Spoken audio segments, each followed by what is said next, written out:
I used to do lots of things.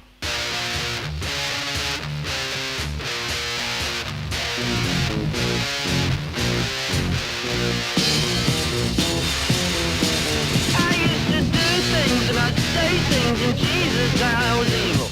Say things and break things and Jesus I was evil. I never shook baby. All right. Alma Cook, welcome back to the Reckless Musecast. Hey, it's so good to be back. I'm glad you're still at it. I never know if you're still at it because you got to add yourself to Apple Podcasts one of these days. Oh, yeah. And I you can should do gain a that. listener. We're not on Apple Podcasts. No. I tried, and then I think we were just too reckless for them. I think they were Yeah. just like, you guys got to tone it down. Yeah, why don't you guys come to us? Yeah, I like you guys a lot, just not enough to use Spotify. on Yeah, my I phone, get so All sorry. right. I didn't even know we're not on Apple Podcasts, but all right, I'll look into that. No. We'll see. So Alma Cook. So I was just listening to your songs, the ones that are on SoundCloud, and I'm still a fan. Your music's still good. Oh, thanks. And so close is still my favorite of your songs. I'm thinking of maybe doing like an arrangement for like a string quartet or maybe even like a string orchestra of that one. How would you feel about that? Oh, it would melt my heart and make Yeah? my life. That's like maybe my favorite song as well that I've written. Okay. Yeah. I won't do it then. No, because just 'cause I love the chord progression so Oh, much. it's and the so melody. I was so delighted by it. That was like one of the first songs I remember writing and recording, especially recording and being like, whoa, I like did what I set out to do Yeah. on that. And it just felt really good to be like a mature artist who was like hitting the mark that I was aiming for. Yeah, and the That production means a on that one's lot. killer too. So Yeah, those are really fun one. Oh man, I appreciate it. I have something similar, like a single hopefully coming out in a few months. That's kind of a similar vibe actually. So very yeah. cool. It's the first song I'd written in a really long time. And yeah, you know how it is when you've been stuck for a while and how good it feels to get something created again. Right. So you're based in Williston, North Dakota? Yeah, Williston, North Dakota. I have been for the last several years since getting married, going back and forth between Houston and Williston, snowbirding. And we would do like short-term rentals in the winter. But the job market is changing. And so my husband wasn't as able to find a remote position that was like the dream job. And also it's just hard to rotate lives every 6 months, especially when you have a young kid. But even absent that, the packing and unpacking that you kind of feel like you never stop doing when you don't have like two houses that are, ready for you in each place. Right. It was just getting a little bit much. So we're going to be settling in Williston for a while where we've got a house and we've got a good community, good friends. And and like the plan I think is to leave eventually, but I would like to stay. So let's just put that in the universe. And Is it still like, I think last time, did we talk in 2024? Were you on in 2024? No, we didn't talk in 24. It would have been 23. Yeah. Cause I was like, it was when you released, was it 10,000 Candles or 5,000? Yes. Yeah. I think that it would have been well after that. I think that was like 22 or 21. Oh, okay. Yeah, but I've been on a number of times. So This is your fourth, because one was in person. Yeah. And actually, I was going to say, okay. I'm just counting you. I decided because you're technically not our first guest, but I don't think our first guest is ever going to come on again. So we're just gonna say that you are, because you're definitely our second guest. Yeah. So I'm just gonna say that now you're our first guest. Did you just burn the bridge or what? I don't think we burned the bridge. I might have. Joe might have. On air or off air? Off air. Okay, I was gonna say I'll definitely have to get my Spotify queued up. She was like to listen to that one if it was a feminist studies professor, Dr. Ashley Morgan. Yeah, she was nice. She was, but then like last year she so the reason why, very quick story, the reason why she came on our podcast was because she wrote an article for The Guardian talking about how Sherlock Holmes is an example of toxic masculinity, and I'm a big fan of Sherlock Holmes. Like I've read like the original, like all 56 short stories and 4 novels of Sherlock Holmes by Sir Arthur Conan Doyle. So I'm a big fan of Sherlock Holmes. And I'm just sort of, the whole toxic masculinity thing, whatever. So I wrote a Medium article to my small audience, and she found out about it, like criticizing her article. Yeah. And she found out about it, and then she quote tweeted me, and she was kind of calling me out on Twitter. And then Ben, you kind of dived in. You're like, "Hey, dude, let's bring her on the show. Let's debate this." And it was actually a pretty fun civil debate. It was very friendly. And she did have some interesting points about other things. But then for whatever reason, she called me out again on Twitter last year. Wait, I didn't know that. Yeah, she called me out again. What? Yeah. Oh. In a very silly way, and so I was just kind of like joking around with her, but it was just sort of like I was just kind of dismissive of her, like, whatever, this is dumb. I don't know why you're bringing up this thing. I thought we buried the hatchet, a year and a half prior, but whatever. So yeah, I don't think she's gonna be coming back on the show. So, are you gonna cut all this, or is this just? No, let's leave it in. I don't think we edit. Happened on Twitter, so. We don't edit anything. I don't think. Like, no. I've said, we'll cut that, and it stays. And then you just don't. It's a lot of work to edit audio. She's like one of those feminists that it'll be like, you're half right. She'll be, because it's a lot of her feminism is kind of like a little old school, and the like, stop shouting at women, stop harassing women. And it's like, yeah, agreed. Yeah. Now, who's doing it? And like, she won't take that. She's like too liberal that she won't take that step where it's like overwhelmingly like migrants and people of certain religions and backgrounds. It's like she's from Wales. Just from Wales. Yeah. So it's like the issues over there. So it's like, I don't think it's the like white Welsh guys who are doing this sort of stuff to women. It's like people come from other cultures where that's like totally tolerable and expected. But like she's too liberal to do that part of it, and that's what bothers me about her. So. Yeah, I can't say I know much about the social environment of Wales. Yeah, but a lot of Europe. Cool that you had her on. I think that's really respectable that you gave her that you platformed her. Yeah, and it was a fun conversation. Gave her a shot to air her views in public. And I think we were thinking this was going to be a lot more of a confrontational show when we started. You have to remember, we also started like 2021, like summer 2021. It wasn't 2020, but things were still like kind of nuts. And that's our second episode of all time. That was our second episode of all time. Yeah. And I thought, and like I have reached out to other people, but then I realized like not a lot of people like doing that. Like no. They don't want to. I mean, you did like Better Angels and all that. Like it's tough to get people who disagree. Yeah. To take the time out, and I get it, to like go on a podcast with people you don't know, and it's going to be confrontational. So like we haven't had like nearly as much. It's much more like people who are artists who are against the establishment, this or this rule or this free speech thing, and it's just been that way for now. We're going into our 4th year. Yeah, this will be our 4th year. Whoa, congrats, guys. We're committed. We're pretty monogamous. That's awesome. I'm really proud of you. Well, I was meaning to ask how things are looking now, because I mean there was a time where things felt a lot hotter than they feel at the moment. I mean, even 2 years ago when we last spoke, I definitely would have thought of you guys as like pretty edgy, like on the margins of the discourse among artists, especially among artists. Yeah. And now it's just like in the last year, it's changed so quickly. But maybe that's because I've been removed from LA. I mean, between Williston and Houston, it's not exactly like the dark, dark, dark blue. Like Houston is still blue, but it's not. Yeah. It's not LA.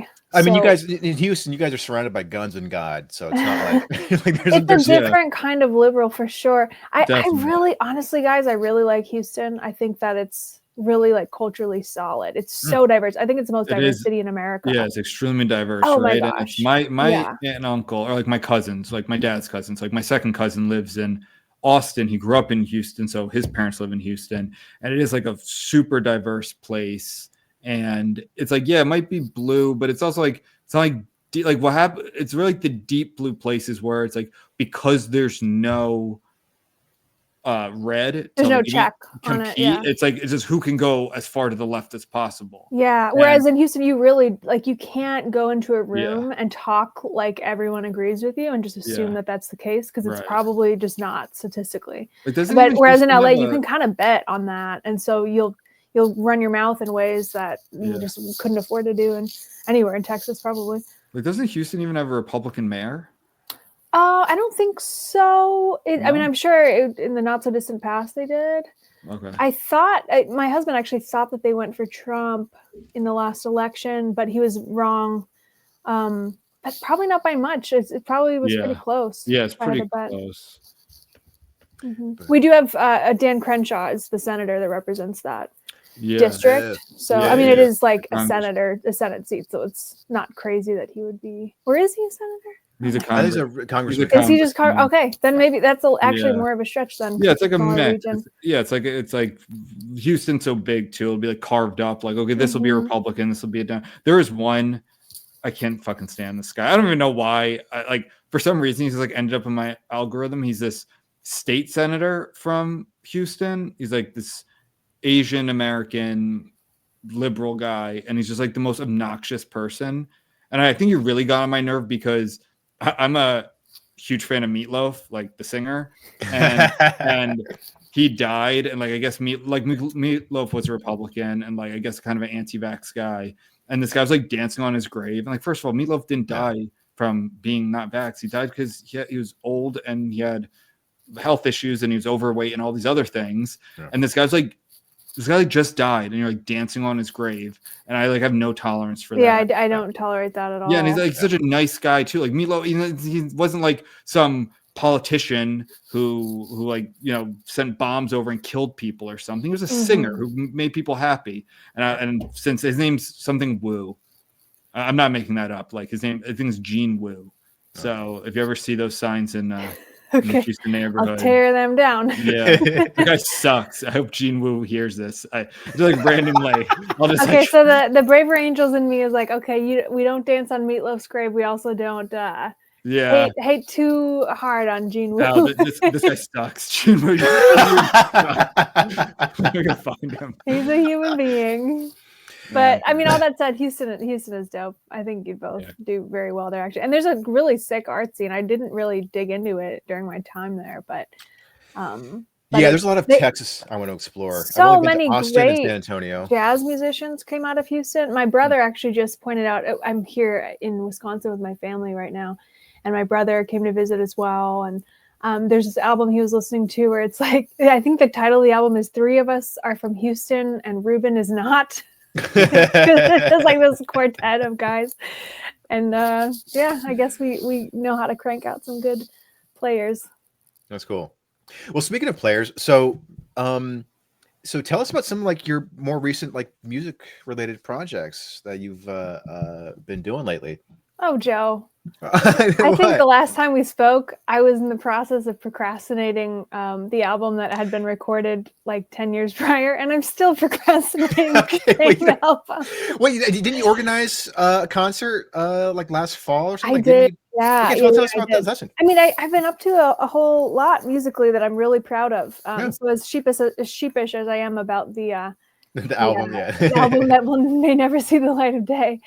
That concert was it taught me a lot. I threw like a real show because I realized last year, because in 2023 I did like a small scale version of this, that we don't have like shows in Williston, and I gig a lot. Like I play like the Choke Cherry Festival and this Norwegian festival, and like there's just these different events. We have like a Parks concert series, and it's actually really easy to gig in a small town because there's not that many musicians. And so when people want music, they'll choose you if you're like relatively reputable.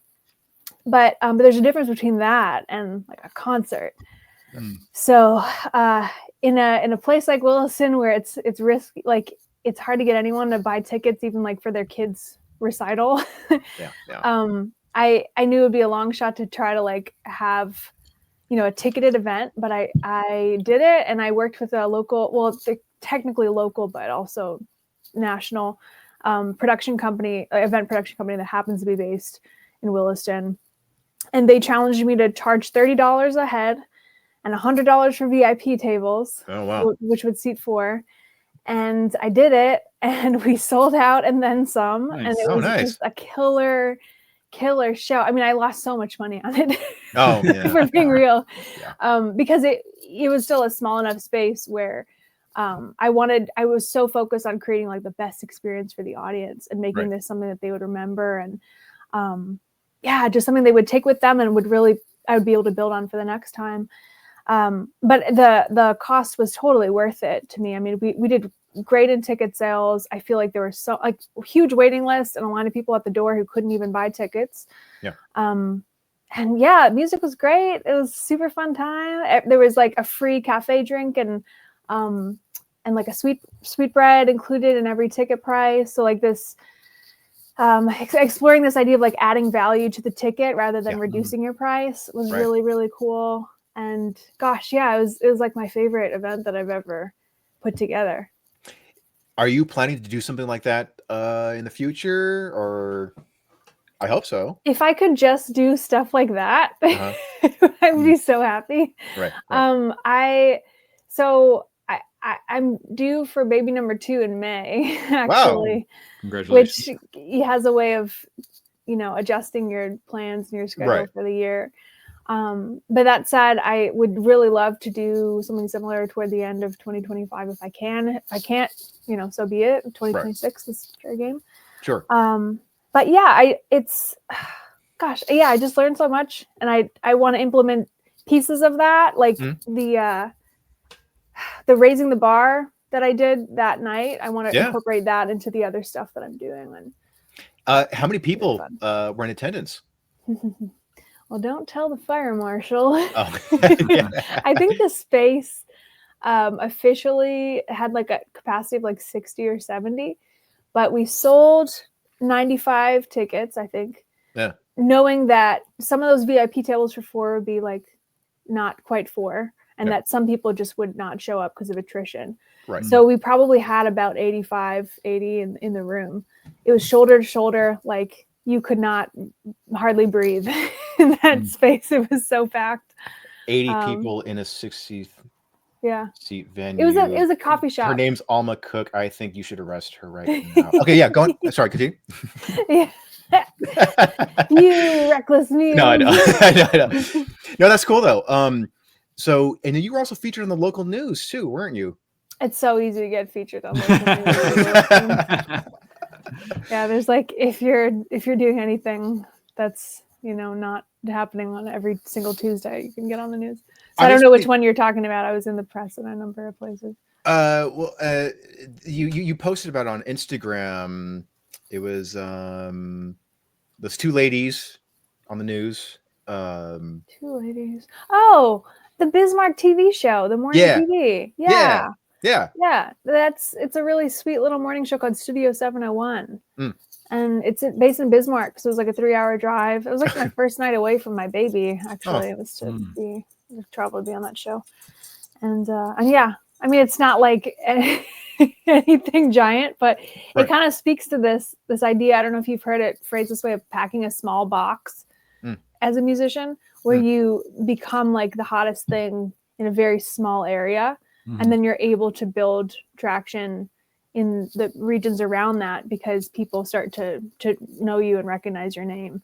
Yeah. So that's impossible to do in LA. I know, it's so impossible. Like selling tickets for anything is so hard because there's just so many of you as a musician. But and not that there aren't gigs. Like if you're like a bass player, a guitarist, like you can make your money. Sure. Which you can't do really in Williston to the same degree. I don't think there's anyone who like full time makes their living on music. Right. But yeah, definitely in terms of like media coverage, you can get anywhere you want in the state. You can meet the governor. You can play for like these billionaires. You can do so many things that just aren't in reach anywhere else, except if your state has less than 1 million people like ours does. Right. I was going to say, because I think last time you were on, that's why I asked, and then I kind of trailed off, was you were saying like the area was really exploding in population. Did that abate at all, or is that still the case? Yeah, well, the explosion was between 2010 and 2020, because that was the last like census mile markers. Right. So I don't think that we've really, gone to the moon since then. But Williston has a lot of babies, so what we may be lacking in like people coming into the city, because the boom is over, like we're a boom town, oil boom, but it's no one's rushing in. It's not the same environment that it was in 2009.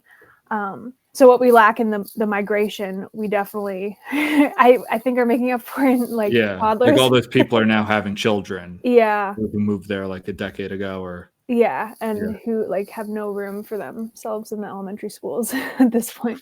Right. But yeah, I mean, it feels like it's a pleasantly small place, vibrant, fun. Everything's within 10 minutes driving or less.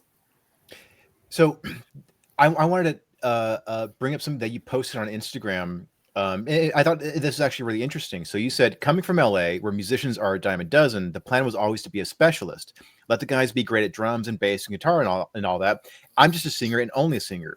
The problem is that now, living in a smaller town, I have to fend for myself, and that means putting in a little extra effort to get good at my tenor. So I'm curious to ask, like, so how is Where did you find that? What post is that? That's Instagram. What was the post? I'm like that's, it was that's you like posting... nice writing. It wasn't ChatGPT, I promise. I do my own writing. What was the post of? Was this Blackbird? Yeah, the okay. Beyonce That song. would make sense. Yeah. It's not Beyonce. Oh my gosh. Well, you know that. I know. For a moment, I took you too seriously. Okay. But the reason I bring that quote up, though, is I wanted to ask you, so has leaning more into becoming an instrumentalist impacted your songwriting? Like, now that you have to, like, there aren't as many musicians around, and now you kind of have to, like, dabble in other things. Has that impacted your songwriting at all? Gosh, I wish I could say that it has. But that's fine. Next question. I don't think it has. But I mean, the reality is I haven't written much. Oh. I don't remember if we were recording or not when I said this, but I wrote my first song, and it'd been almost like 2 years since I'd written a song. And I finished it like last summer. And that's because there was a whole lot of stuff going on in my life, and someone really dear to me was hospitalized for a while, and just like there was some really like destabilizing things happening, and so I don't feel bad about it. I don't look back like with regret, but it was definitely like a time of rest from songwriting, and honestly, like some of the stuff I was going through, it was like the first time that I was facing challenges that were so dark that I didn't even want to write about them, right? Because it just was yucky, and I didn't want to look at it. Normally there's like, we kind of relish being in pain as an artist because it's good fodder. Yeah. But this, like, it not only felt like diminishing of the events to use it as fodder, but also it was just so heavy that I couldn't really stand up under it. So yeah, I can't even say that I've practiced songwriting enough to really like explore how becoming a better instrumentalist would have influenced it, but it'll be interesting to see. And I mean, I picked up bass a couple years ago. I've just been like plodding through very, very slowly. And so I'm actually most interested to see how bass could affect songwriting, like starting songs from bass rather than from guitar or from piano or even just drums. That could be a different vibe. Well, I mean, like, the songwriting process, like, in LA where you have, a bunch of musicians at your disposal, was that like, did you just kind of sit in a room with musicians and just kind of jam solo, always solo. Oh, okay. I'm too slow, Joe. Slow Joe. Slow Joe Crow is the name of a character in a Dr. Seuss book. So as soon as I said that, I was like, oh God. I'm definitely like the mom of the toddler. I'm too slow for that. I don't write well under pressure. Do you guys co-write in a room in real time? The two of us? Or with anyone? Or I guess you're not a songwriter, Ben. No, I'm not. Okay. I write books, and I write by myself. Yeah. Yeah, no, I'm pretty solitary. I love like that. Like, I can get pretty romantic when it comes to like the creative process of just like, like the lone, like, artist who's like, who's driven mad by life's unforgiving arithmetic, sort of thing. So it's just sort of like, just like one single lamp at night, and as one single light source and writing or something, or practicing or something. So I take that shit very seriously. There is a romance to that, especially when you live in a garage like you do. Yes, live in a garage. I'm still here. Nice. Just funny. I know, yeah. Well, there's just so many spiders here. And spiders are talking to Mama. We got to check in. Exactly. I don't have to check in on you more. Huh? I have to check in on you more. No. Okay. You checked on me during the fires. That was good enough. You know, just The Yeah. only when, fires. I forgot about the fires already. only when things get Sorry, big guys. here in LA, you can check. Joe, what did Jim text you? Oh, he said so I posted on Twitter. So it was like the second morning of the fire. So things were like so over Highland Park where I live, just like a huge black cloud. And so, you know, I shared that on Twitter and I said, hey, you know, and it was in the morning, so you can see like part of you know like daylight and then just like a huge black cloud. It's funny. It just like you split the sky. And so I tweeted about it. It's kind of meant to be kind of like more serious, like, hey, this is what's going on in LA. Oh my gosh! then- Speaking of fire, What I had happened? this like towel sitting over a lamp, Oh, and I just melted the lamp. Like there's plastic burning. Oh my gosh! oh shit! You need to take care of Want to that. handle that? You can. I I can don't cut this think there's part out. anything that I can do. I think you should leave this in for authenticity. Okay. All right.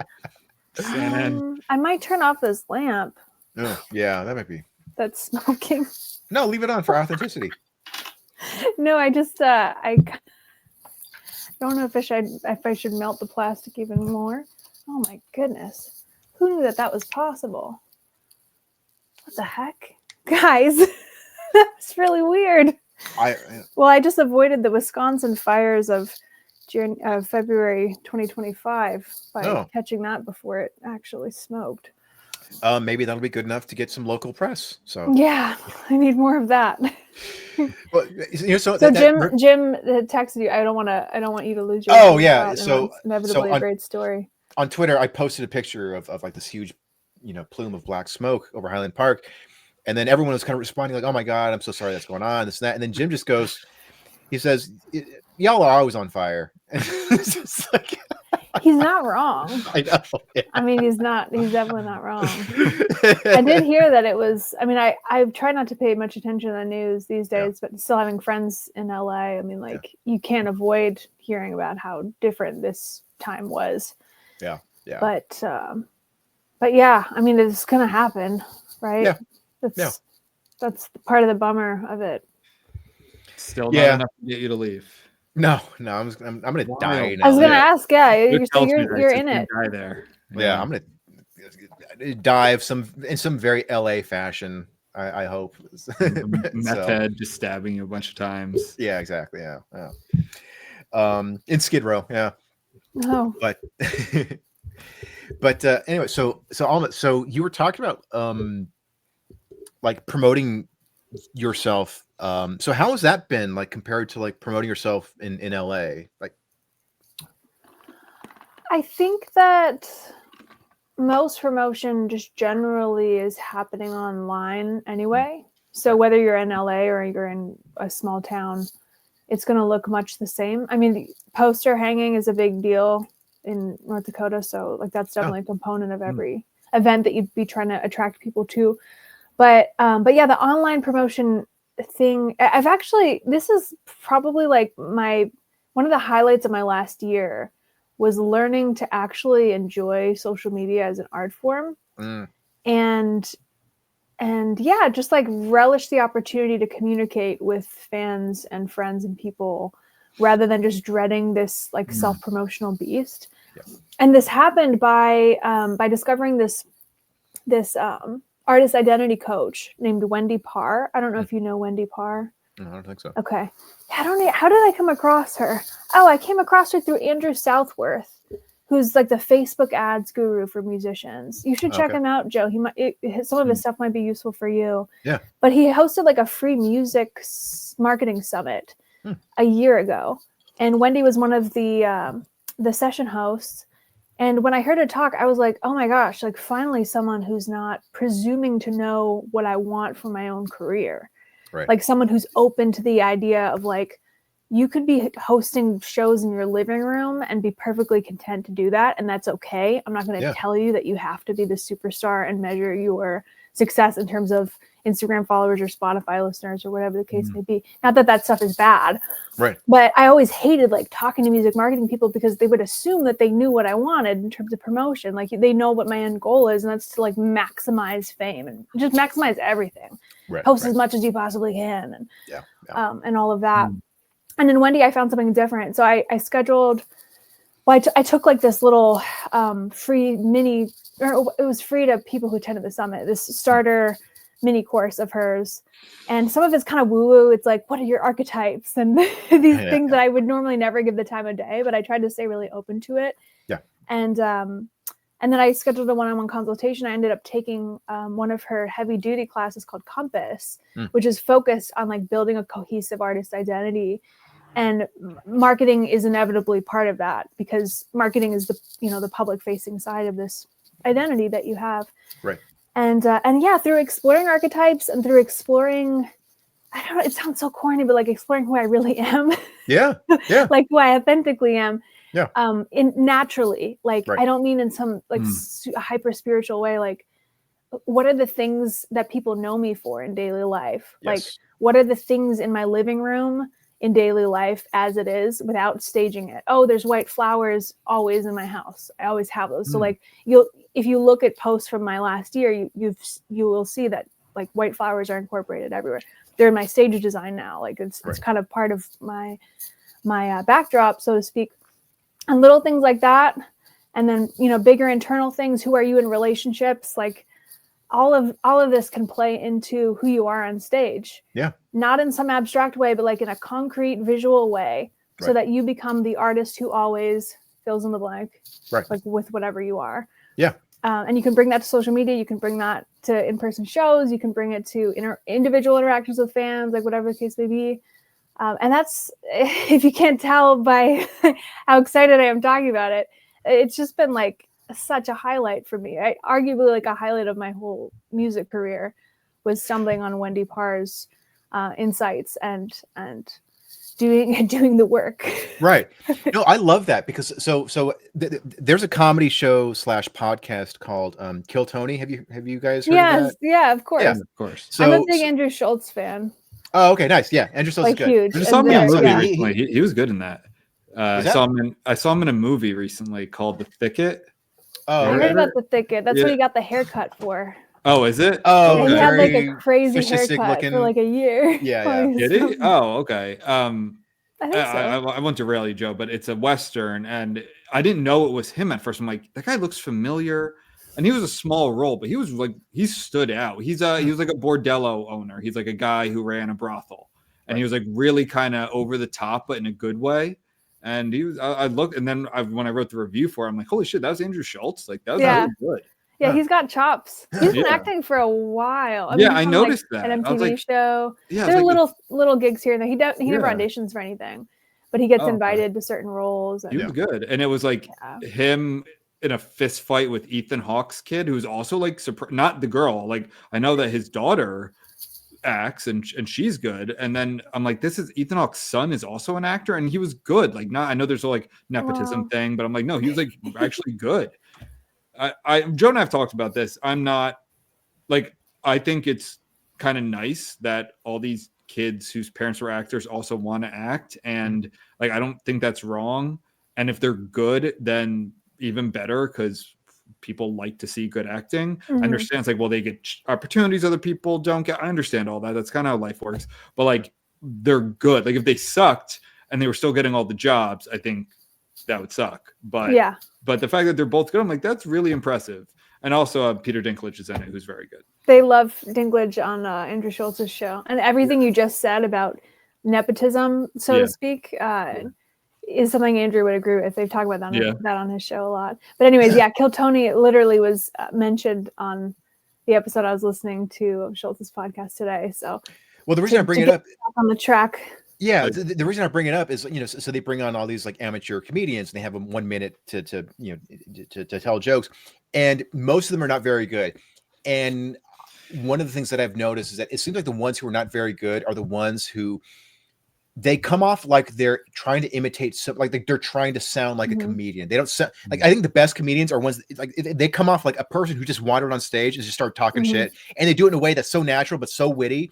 But so many, it comes off as forced. It's like, hey, have you ever noticed when you're on a date in a coffee shop versus in a bar, there's just like, you're just going through the motion. Even if the joke is kind of funny, it's not delivered in a way that's you. It's delivered in a way where it's like, I'm trying to sound like a comedian. I have a microphone in front of me and I'm trying to sound, hey guys, you know what I'm saying? Whereas the best comedians, I think, are the ones who are it's just themselves pointing out how absurd life is.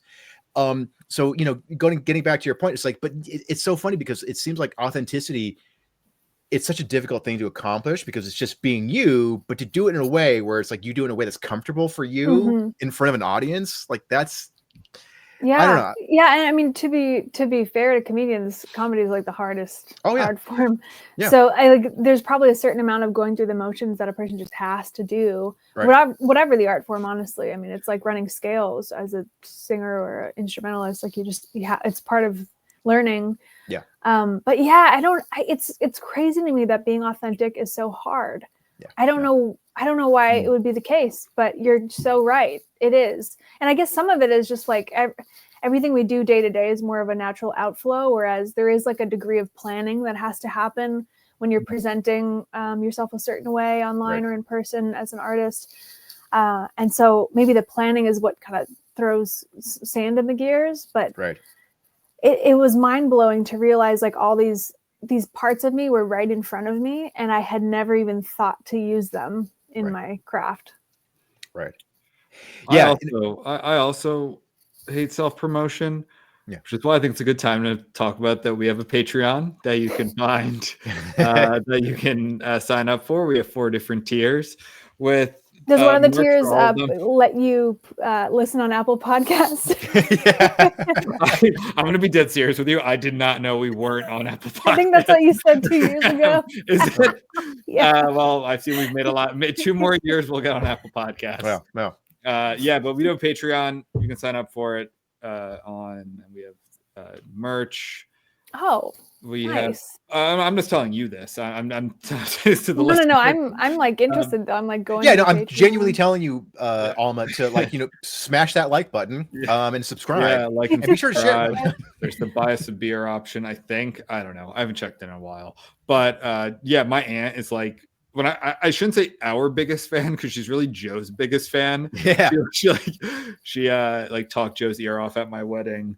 And she was great. She was super cool. Yeah. And Claire, shout out. She's sent stuff, like these cool action figures, and she's bought things. So we do have fans that just happen to be related to us. Oh. And there's no coincidence. That just happened. Yeah, it happened.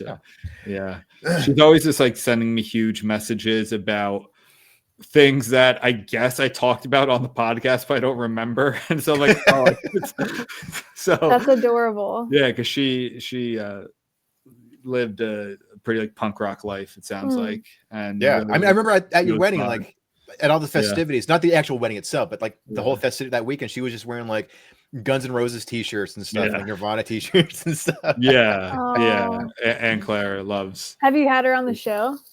No. I don't know if she wants to come on. And Claire, if you want to come on the show, just send me a voice message at 4 a.m, like you usually do, and we'll set that up. I would love to see Aunt Claire. So is she a patron on the Patreon?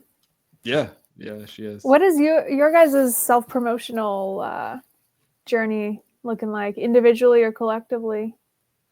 Minimal.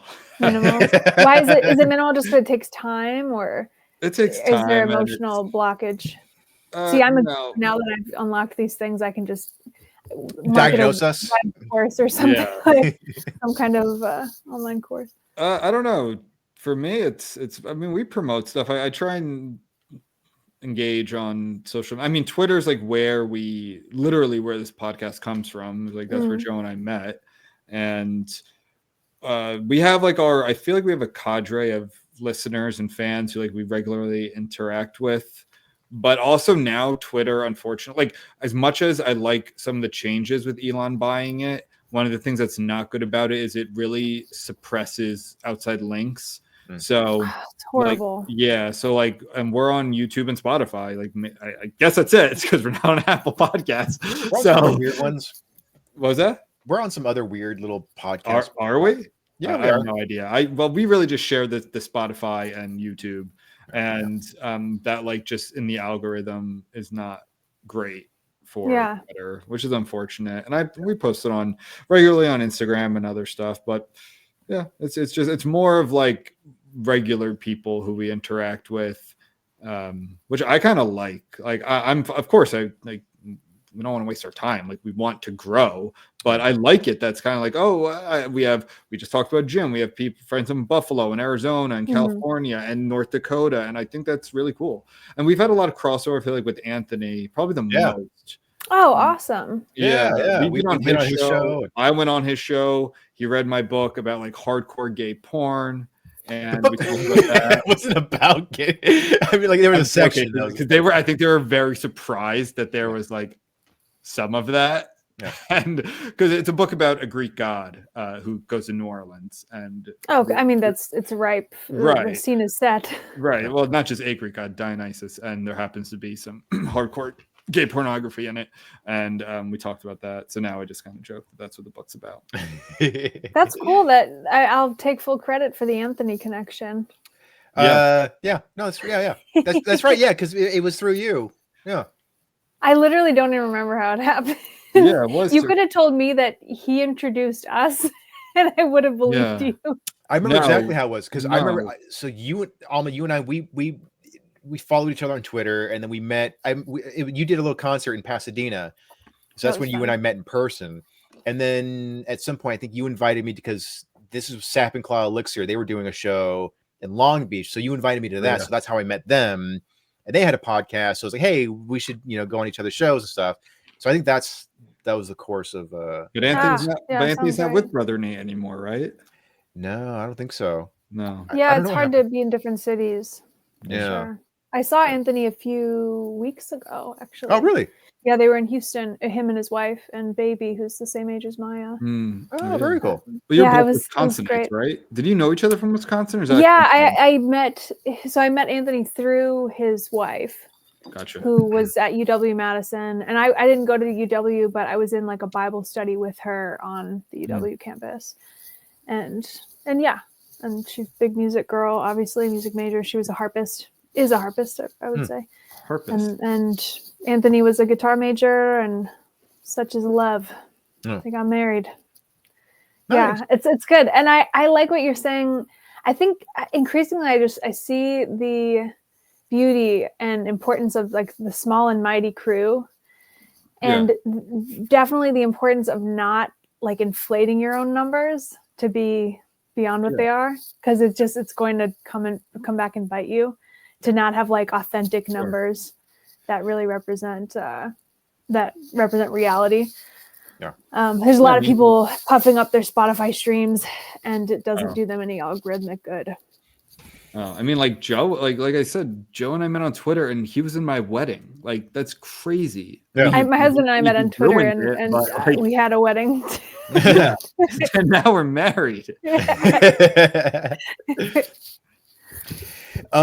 So you've done, when you were living in LA, like you would gig quite a bit, right? Like you've done like a fair amount of shows in LA. I had like a residency somewhere every week.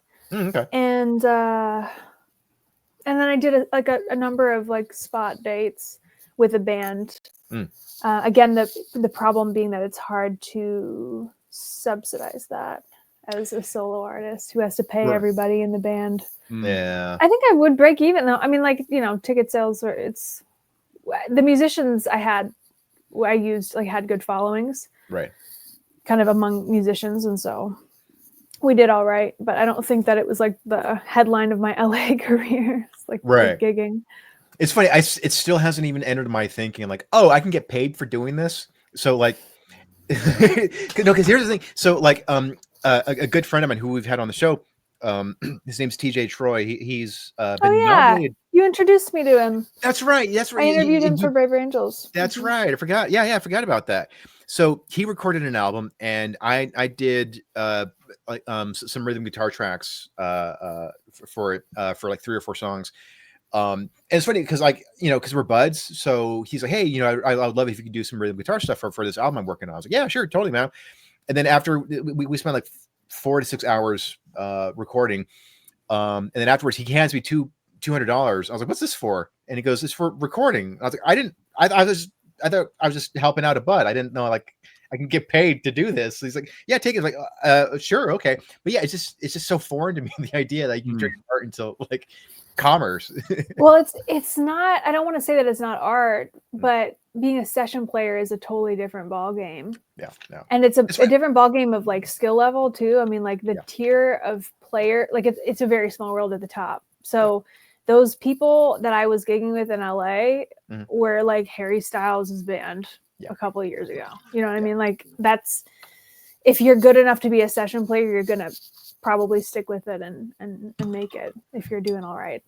Yeah. So it's the money's definitely accessible for those who put in the practice time.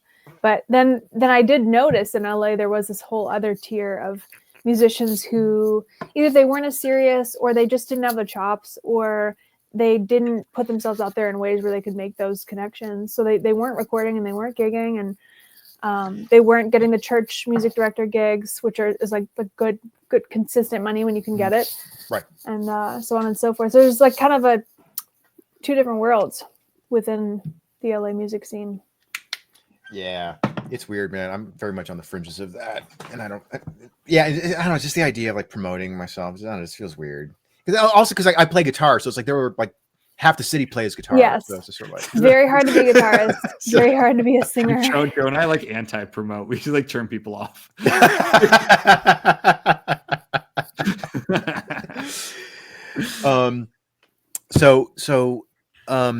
The reason why I brought up the LA thing was like, I'm curious about what the audience is like the difference in sort of like atmosphere or the vibe of like performing for an audience in LA versus performing in Williston or just small towns in general. I think that the main difference is that they really like country and rock in smaller towns. Right. And if you're trying to be like an R&B singer locally, you've got to figure out some creative ways to still meet your audience where they're at. Whereas in LA, I could be pretty unapologetically, or not unapologetic, I'm unapologetic where I am, but like I could lean into the jazz R&B elements a lot more. Yeah. Whereas in Williston, I try to listen to the country charts just so I stay in touch with what people are listening to around town. I'm not going to do rock because I don't like rock. So sorry guys. Because that's a little bit more of a stretch. Yeah. Although, like what was the Guns N' Roses song that I don't even remember. Sweet Child of Mine? Yes. Sorry for it to be that one. So there's like an occasional cover like that that's thrown in. But yeah, I one thing I did at the concert last fall was I paid one of my LA collaborators to reharmonize God Bless the Broken Road.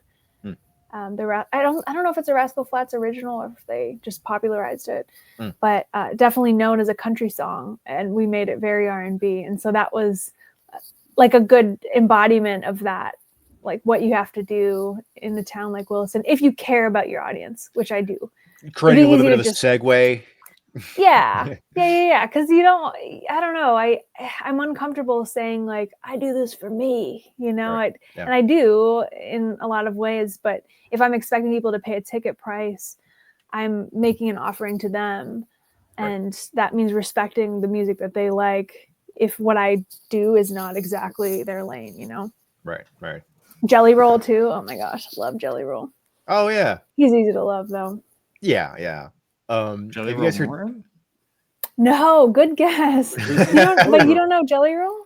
No. He does like rap, but also does like some like pop and country. He used to do rap. Now he's like a country singer.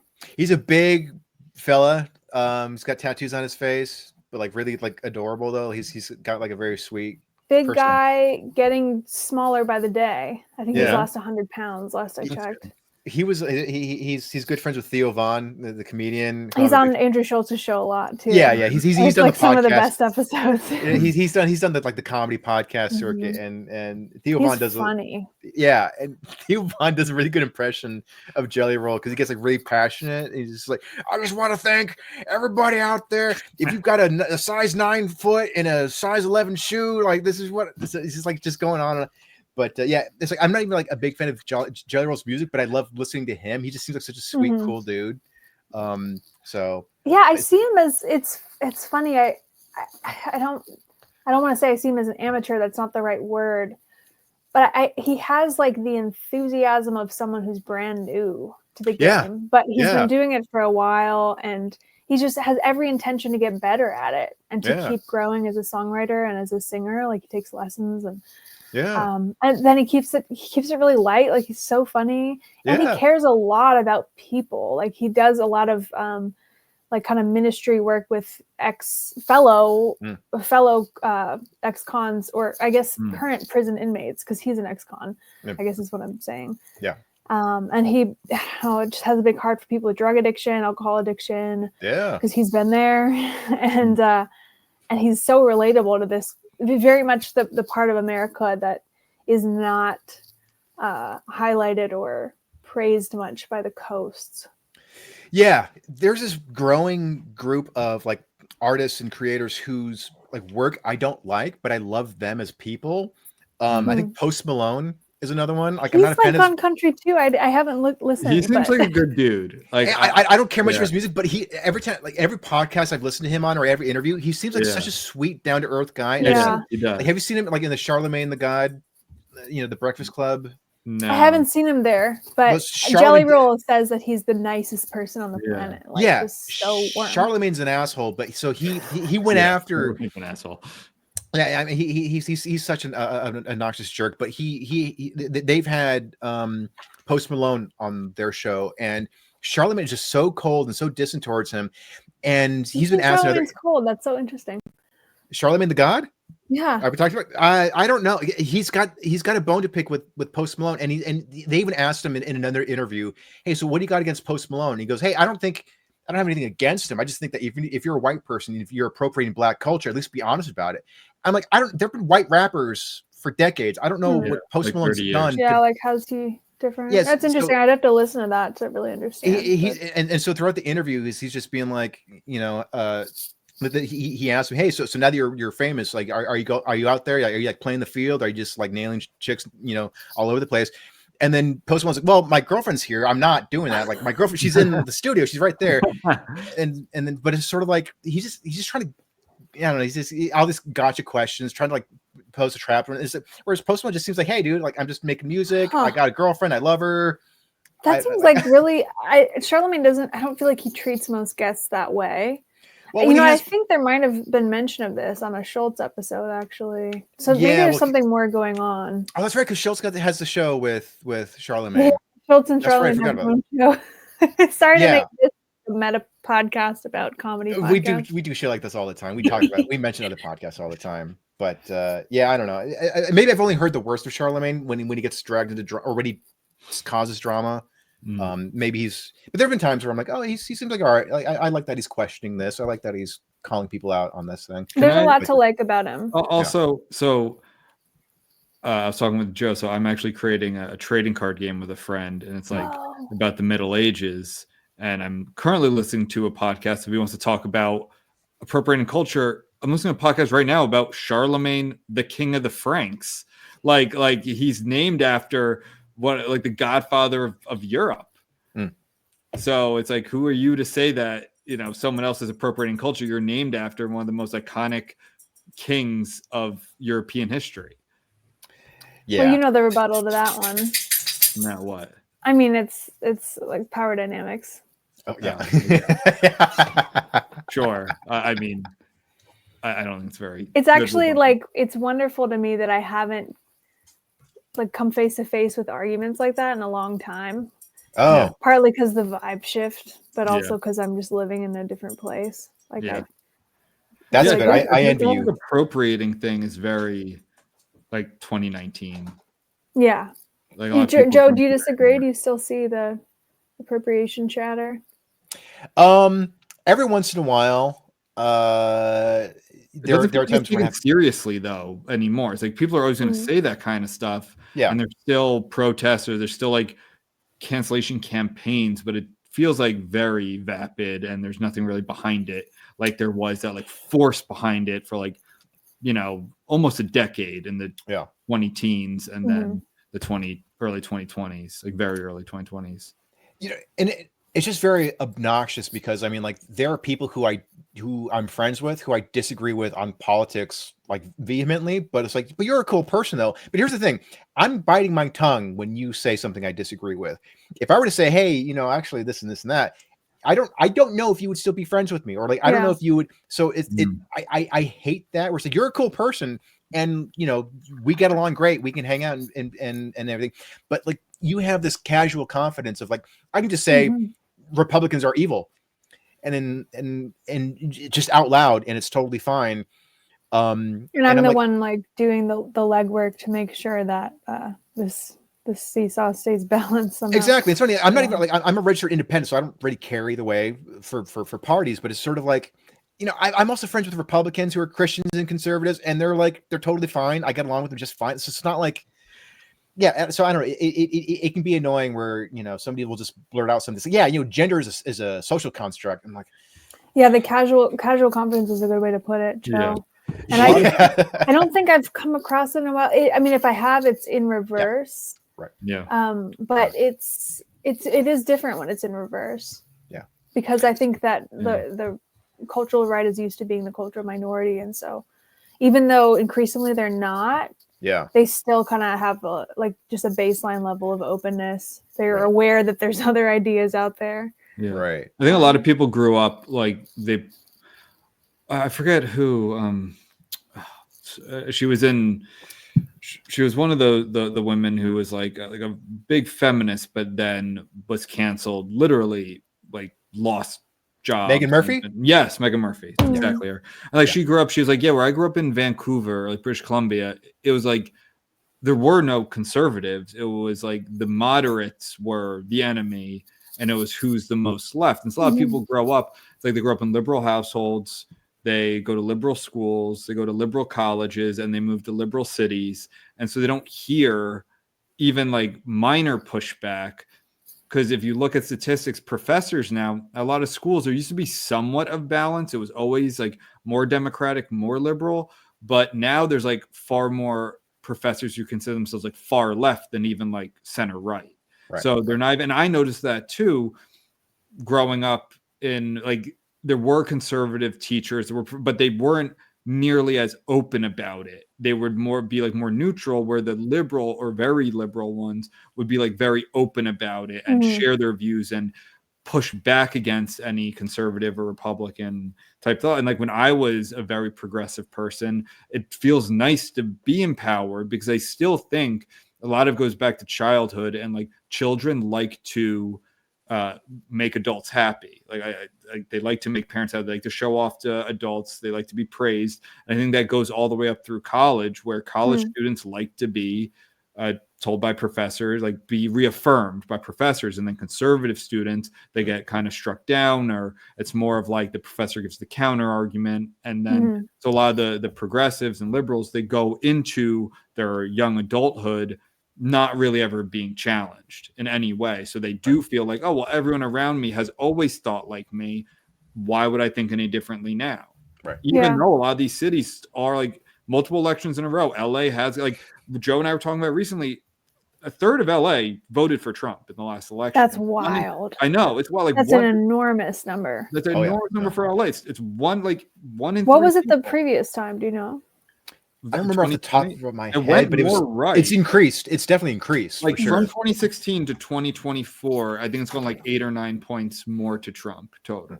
There's done these crazy jumps. Yeah, so like especially with the fires now. Like now that we're seeing, like the ineptitude. Dude, he was like current... on the fires tip for a really long time. Like I'm sure you heard the Rogan interview.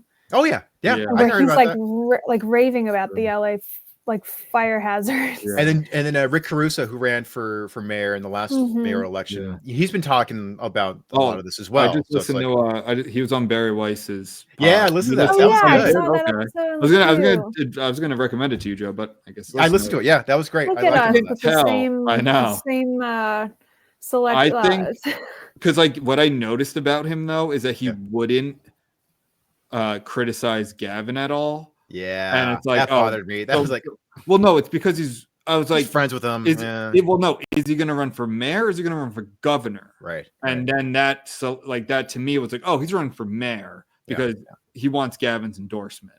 Yeah. Yeah. Interesting. Yeah. I think that's what Politics. I- But here's the thing, even though I like Rick Caruso, I'm still like any person who wants that much power, I'm still kind of like suspicious of, you know. So I'm like, yeah. But Yeah, that's yeah, fair. just someone competent who's not going to be. Well, I said Karen Bass should just stayed in Ghana. Like she I shouldn't have know. come back. like seriously, She yeah. should've just stayed there. If that was, I was her, I would just say like, you know what? Fuck it. Like I'm just staying here. This is where I live. I know that if you seek public office like that, like you already have a level of hubris that shouldn't make you pitied. But Yeah. I do have a soft spot for anyone who's like just caught like a deer in the headlights and has something know. happen like what happened to her. It just because I could just imagine it happening to me 100 times over. And It was, but feel it some was compassion. very preventable. Like you're in. It's true. She had a pretty long flight to think about what she was going to say. Like you're, and well, also we made up a speech on the spot. We were talking about this like one or two episodes ago when that interview where she was they were asking her, hey, so what do you think about the fires? And she didn't say anything. And I was just like, just say we're monitoring the situation closely. My heart goes out to everyone who's been affected. This is like I was just thinking of like the verbal meme. We like to do verbal memes, Alma, by the way, on the show. So it was like verbal meme of Walter White in the back of the van, like yelling through the windows, like, no, Karen, don't say no comment, Karen, whatever you do. Don't say no comment, Karen, no. Yeah, I mean, look, you're the mayor of a city that has more people than some states. Like, like you have to know what you're getting into. It's not like I agree with you when it's like a small town gets caught in the crossfires of like a culture war thing where it's like this person who became mayor of this 20,000 person, like if the mayor of my town, which my town has like 7,000 people in it. Like if there's like some big national news thing and that person didn't handle it well, you'd have more sympathy. This is the mayor of Los Angeles. Like you're it's like being the mayor of New York. Like you're on a different stage. You're held to a different standard. Yeah. Because from mayor of Los Angeles, you're probably expecting to go to be a congresswoman, a governor, senator, something like that. Mm-hmm.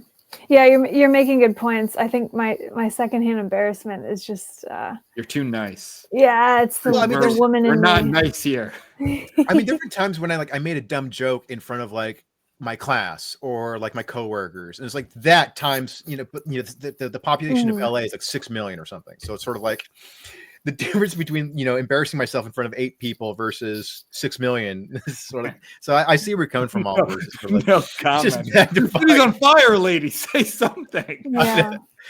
But I wanted to ask you though, so because you lived in LA for a while, did you ever have the experience? Because I've had this experience of like, you meet someone and maybe where it is, this is some kind of social function, and they almost seem like they're kind of like, can I be honest around this person? So it's like, I still want to be liberal, but I also like at the same time, I'm trying to temper it a little bit, but at the same time, you know what I mean? Where I haven't talked as much about LA in years. This is so funny. Oh, interesting. I honestly don't remember that happening at all.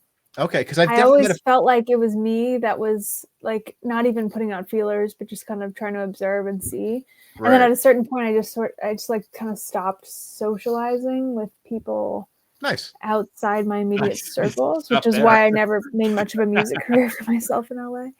There have definitely been times where I was at like a party or something or some social gathering, and then someone's like, yeah, I love diversity and inclusion. Sometimes it goes a little too far, but I mean, it's still kind of important. And I think you're a guy, so people are more apt to do that to you. Yeah. Maybe. If at all. I mean, but yeah, as like just chicks are usually more like skewing left. So it's like far left. And God bless them. We love our lefties. It's not, it's not, I don't even have to caveat it like that, but, right. But yeah, there's a vigor coming from women on topics of culture. Don't I know it? Up there, don't I know it?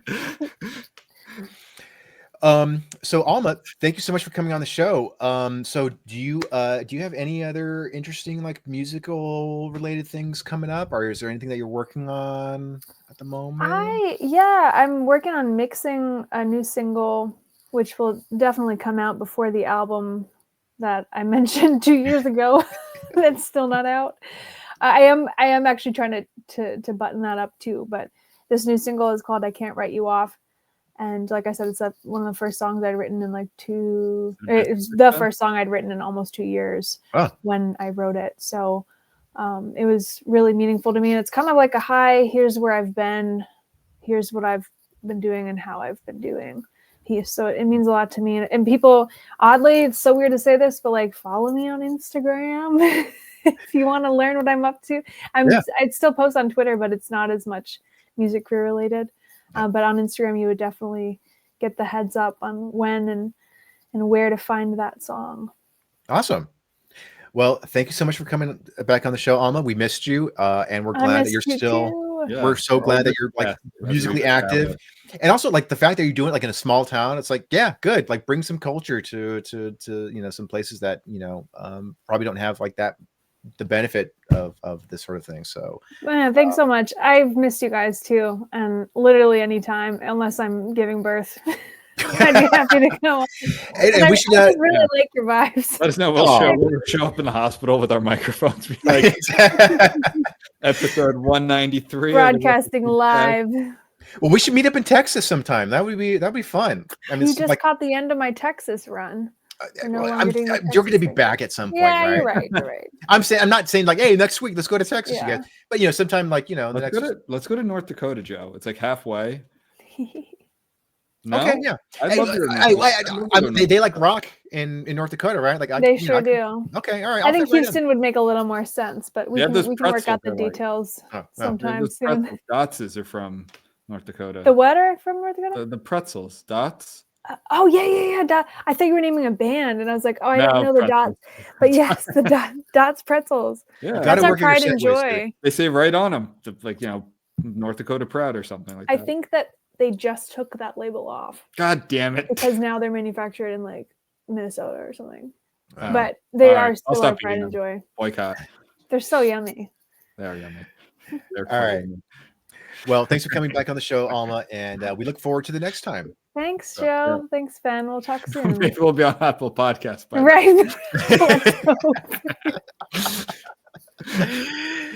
All right, everyone. Stay reckless. Stay reckless, Joe. Fight the crits.